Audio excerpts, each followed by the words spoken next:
విజయమ్మ తన ఇంట్లో నడుచుకుంటూ వస్తూ అలివేణి అని చెప్పేసి అయితే వాళ్ళ పని మనిషిని పిలుస్తూ ఉంటుంది. ఇంతలో సోఫాలో కూర్చొని ఉన్న సింధూరాన్ని చూసి ఒక్కసారిగా షాక్ అయిపోతూ ఉంటుంది. ఏంటిది ఇలా వచ్చింది అని చెప్పేసి అయితే అనుకుంటూ అక్కడ ఉన్న సింధూర దగ్గరికి వస్తూ ఉంటుంది. ఏంటి సింధూర ఎలా వచ్చావు అని చెప్పేసి అయితే విజయమ్మ అడుగుతూ ఉంటుంది. ఆ మాటలు వినగానే అక్కడ ఉన్న సింధూర అయితే సోఫాలో నుండి ఒక్కసారిగా లెగిసి నా అత్తమ్మ జోలికి వస్తే ఎవరిని వదిలిపెట్టను అని చెప్పేసి అయితే అంటూ ఉంటుంది. ఆ మాటలు వినగానే అక్కడ ఉన్న విజయమ్మ ఇంట్లో ఉన్న వాళ్ళందరూ అయితే ఒక్కసారిగా షాక్ అయిపోయి సింధూరాను అలా చూస్తూ ఉండిపోతారు. ఇంతలో అక్కడ ఉన్న సింధూర మాత్రం నా అత్తమ్మని ఎవరైనా ఏం చేసినా సరే వాళ్ళని ఊరికనే వదిలిపెట్టను, ఏం చేస్తానో అదే చేస్తాను, ఖబర్దార్ అని చెప్పేసి అయితే వార్నింగ్ ఇస్తూ ఉంటుంది. ఇంతలో అక్కడ ఉన్న విజయమ్మ మాత్రం మీ అత్తమ్మకి వకల్తా వెళ్ళిపోవడం కాదు, నువ్వు నీ గురించి ఆలోచించుకో, నీ జీవితం కోసం నువ్వు ఆలోచించుకో అని చెప్పేసి అయితే అంటూ ఉంటుంది.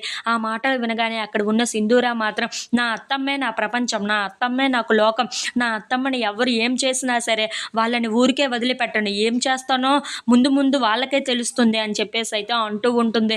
ఆ మాటలు వినగానే అక్కడ ఉన్న వాళ్ళందరూ అయితే అక్కడ ఉన్న సింధూరాన్ని అలా చూస్తూ ఉండిపోతారు. ఇంతలో అక్కడ ఉన్న సింధూర మాత్రం అవును, నా అత్తమ్మ జోలికి ఎవరైనా వస్తే ఊరికనే వదిలిపెట్టను, వాళ్ళని చింపేస్తాను అని చెప్పేసి అయితే అంటూ ఉంటుంది.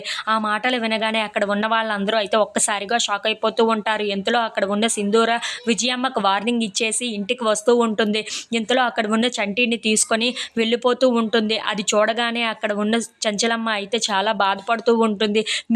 మీరు వేసిన శిక్షకు నేను ఉండాలి కదా, కట్టుబడి ఉండాలి కదా, అందుకే ఇలా వెళ్ళిపోతున్నాను అత్తమ్మ అని చెప్పేసి అయితే వాళ్ళ అత్తమ్మని చూసుకుంటూ తన మనసులో మాట్లాడుకుంటూ వెళ్ళిపోతూ ఉంటుంది.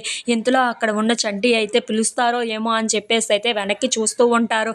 ఇంతలో అక్కడ ఉన్న చంచలమ్మ మాత్రం ఏమీ మాట్లాడకుండా మౌనంగా చూస్తూ ఉండిపోతుంది.